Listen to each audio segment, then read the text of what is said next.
Oh, hello.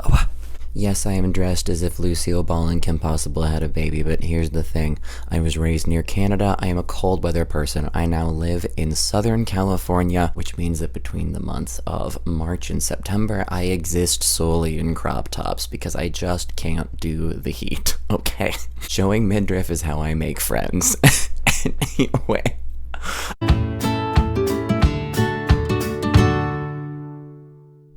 I went back to the internet because I am a sheep. It's fine.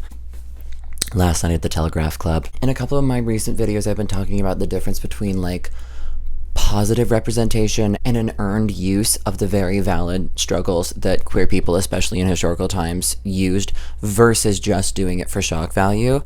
And this book is a masterclass on how to do it fucking right. So let's get into it. Why is it that when I'm about to tear a book apart, my notes are always, like, incredibly well organized, but then when I actually enjoy a fucking book, it's just, like, random spewings of shit? Last Night at the Telegraph Club is a historical drama written in, I think it was 2020. It was, like, relatively recent publish, by Malinda Lowe. It is set in San Francisco in the early 50s, post-World War II, like, center of the Red Scare. We follow Lily, a 17-year-old Chinese-American girl who lives in Chinatown in San Francisco, who makes friends with a girl named Kathleen and realizes that she is definitely not straight. Through their friendship, Lily explores a lot about herself, and eventually goes on a date with Kathleen to a popular nightclub, a popular lesbian bar in San Francisco called the Telegraph Club, where she meets an array of characters, including Tommy Andrews, a local drag king, Lana, who's like an older queer woman who's like there and more experienced, and it really just explores what it's like to actually, like, open up that side of yourself and explore, like, what if I am different than I thought I was? Like, what if? I think this book does a really good job of capturing both the magic and the uncertainty of those, like, beginning stages that we all went through, where we were all like, oh shit, what if I am? Like, what if, you know, how do I even explore that? How do I even think about, like, opening myself up to that? That's, like, half of this book is Lily exploring her attraction to Kathleen and entering the world of LGBTQ plus people in San Francisco in the 50s. The other half of this is very centered around communism and the Red Scare and the way that that directly affects Lily's family. Lily's dad is a doctor and her mother is a nurse. They're very upstanding citizens of Chinatown. They're valued in the community and very wonderful people. At the beginning of this, one of Lily's father's patients is suspected as being a communist, which, for those of you that don't know what the Red Scare was, basically America was vilifying communism, and there was this thing that was started in the McCarthy hearings, but, like, kept going afterwards, where anyone who was othered from society, i.e. known LGBTQ plus people, non-white individuals, successful women, were often accused of publicly in court often without basis of being communists, and then arrested or deported if they were immigrants. This was more predominantly, like, minorities, but this also happened to celebrities a lot, i.e. Even Lucille Ball was accused of being a communist at one point. Anyway, though, Lily's father refuses to condemn his patient as a communist to the immigration officers because he has no reason to believe that said patient is a communist, and he's not going to lie in order to save his own skin. So the immigration officers take their immigration papers and don't return them, which, even though they are legally in America, without immigration papers to prove it, they could be charged with being here illegally and be deported. Therefore, they're like under like high key watchfulness. So the list of people that Lily's allowed to be friends with and seen in public gets smaller.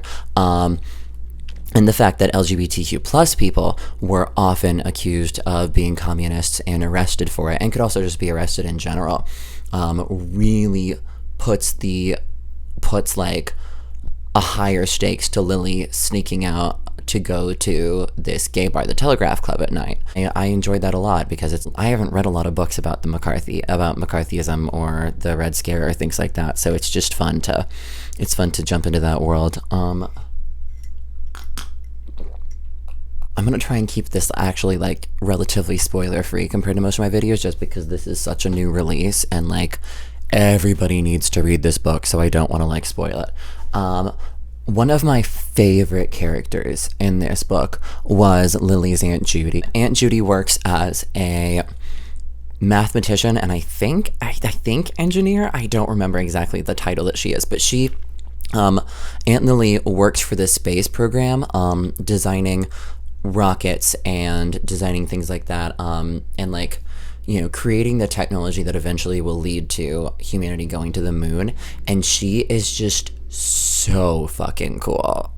We actually get like a little bit of Judy's perspective in this because it does like hop around perspectives a lot.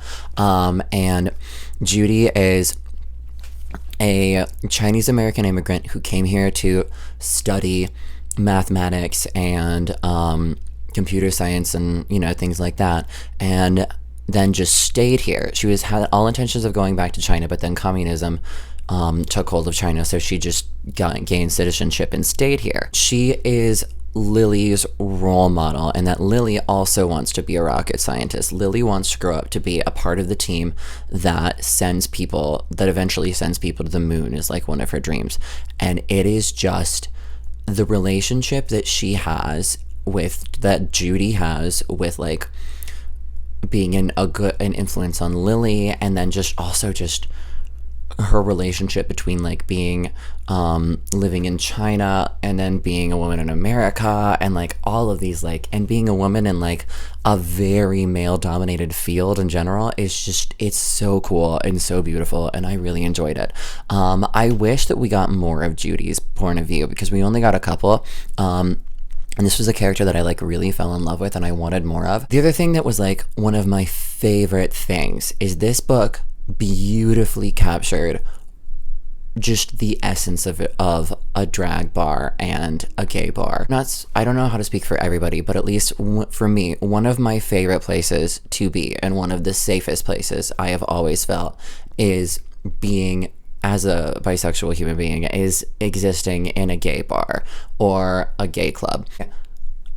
Those places have always been just a safe haven for me where you can enter in, especially when I was first coming out, where you can enter into a different world where you are safe and people like you are accepted and are able to be open and be themselves. And it's just it's like this magical other world, especially when you're young and coming out. Like I cannot express just the magic of walking into a space and being like, I'm allowed to be me here.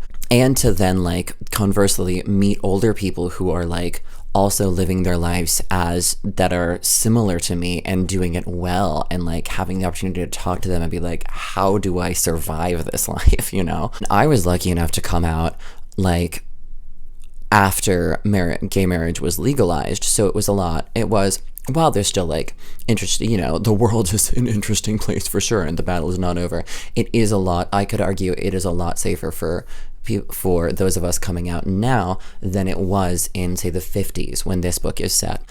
And Malinda Lo really wonderfully just captures the way that the Telegraph Club and other gay clubs of that era were these just wonderful oases where queer people could come and dress how they wanted and dance with their lovers and enjoy, you know, drag shows and drinks and just be themselves. Now I want to jump into light spoiler. Romance between Kath and Lily is so beautiful because it's very much centered around, I think, metaphors for freedom and ascending to something else.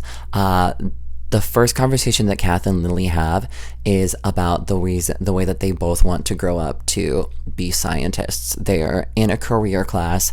They're seniors in high school. They're like preparing to go off to college and shit. And Lily wants to be an engineer, a mathematician, and eventually a rocket scientist, that builds vehicles of flight that eventually go to space. And Kathleen wants to be a pilot. And it is just the discussion of like the way that like a common yearning for freedom and flight and just to ascend one's struggles and be something more than everyone expects you to be can bond someone is beautiful, and I really loved that. I also just love the fact that they're friends first. They become friends and they get to know each other and have all of these experiences before they eventually admit, yo, there's something more here, and I really love you. I also love that Lily's first exposure to lesbians is a smut book in the back of a drugstore. He stumbles upon this like pre-Harlequin romance sort of thing that features two women on the cover and is like a very tragic story of like two women falling in love and then eventually being institutionalized, which is like what the fuck, but also happened all the time then, because in the 50s it was listed as a mental illness. Homosexuality, that is. As a lover of smut who also stumbled upon and read many a gay and bisexual smut book and fan fiction before I finally was like, hey, maybe there's something here. I just felt very seen there. I also love that she finds the Telegraph Club and the ad for Tommy Andrews's drag show before she meets Kathleen and is like, yo, this could be a thing for me. Like, I could actually be like, I might be a little bit gay. I really enjoyed that because it was like a very organic like way of just being like, this is someone so cool and I want to just, this ad calls to me. I need to figure out what this is. I also enjoyed the fact that we get Lily's mother's POV and that Lily's mother's point of view tells the story of Lily's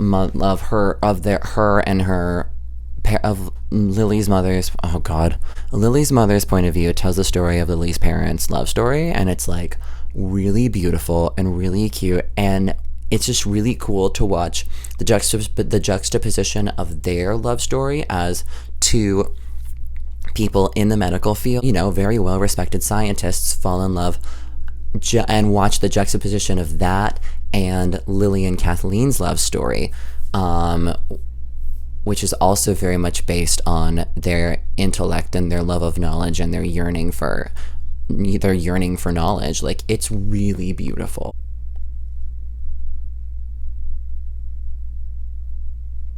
There's so much more that I could say about this book, but I am still very undercaffeinated, and I'm tired, and I don't want to spoil it for anybody. But all I can say is go read Last Night at the Telegraph Club.